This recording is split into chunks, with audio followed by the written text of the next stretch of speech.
നമസ്കാരം. വേനലവധിക്കാലത്തെ മടുപ്പ് മാറ്റാൻ വേണ്ടിയാണ് ഞാൻ പുസ്തകങ്ങൾ വായിച്ചു തുടങ്ങിയത്. പക്ഷേ അതെന്നെ വായനയുടെ പുതിയൊരു ലോകത്ത് എത്തിച്ചു. വായന നമുക്ക് നൽകുന്ന അനുഭൂതി അത് നമ്മൾക്ക് വാക്കുകൾ കൊണ്ട് പറഞ്ഞറിയിക്കാൻ കഴിയുന്നതിനും അപ്പുറമാണ്. അത് നമ്മൾ ഓരോരുത്തരും അനുഭവിച്ചറിയേണ്ടതുമാണ്.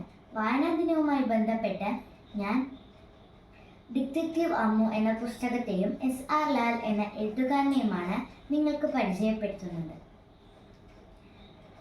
അമ്മു എന്ന പെൺകുട്ടിയാണ് ഇതിൽ നമുക്ക് രസകരമായ കഥാ അനുഭവങ്ങൾ വിളമ്പിത്തരുന്നത്. കുറ്റാന്വേഷണ രീതിയിൽ അവതരിപ്പിച്ച രസകരമായ ഒരു കഥ. ഈ കഥ വായിക്കുമ്പോൾ തന്നെ അടുത്തതെന്താണ് എന്നറിയാനുള്ള ഒരു ജിജ്ഞാസ നമ്മളിൽ ഉണ്ടാവും. ഇത് തുടക്കം മുതൽ ഒടുക്കം വരെ ആ ജിജ്ഞാസ നമുക്കുള്ളിലുണ്ടാകും. വെറും 10 വയസ്സ് മാത്രം പ്രായമുള്ള ഒരു പെൺകുട്ടിയാണ് അമ്മു. വളരെയധികം കുറ്റാന്വേഷണ വാസന ഉള്ളവൾ.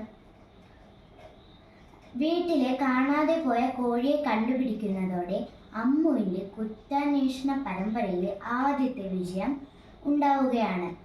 വീട്ടുകാരെ കള്ളനെ കണ്ടുപിടിക്കാൻ സഹായിച്ചതും അമ്മുവിൻ്റെ കുറ്റാന്വേഷണ വാസന തന്നെയാണ്.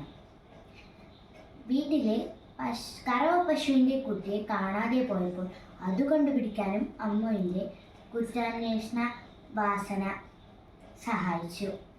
പോലീസുകാരുടെയും നാട്ടുകാരുടെയും എല്ലാം അഭിനന്ദനങ്ങളും അവൾക്ക് കിട്ടി. ഈ പുസ്തകം കയ്യിലെടുത്താൽ അത് മുഴുവൻ വായിച്ചു തീർക്കാതെ നമ്മൾ വായനാ സ്നേഹികൾക്ക് താഴെ വയ്ക്കാൻ കഴിയില്ല എന്ന് എനിക്ക് നല്ല ഉറപ്പുണ്ട്. എല്ലാവരും കഴിയുകയാണെങ്കിൽ ഈ പുസ്തകം എടുത്ത് വായിക്കണമെന്നും എനിക്കൊരാഗ്രഹമുണ്ട്.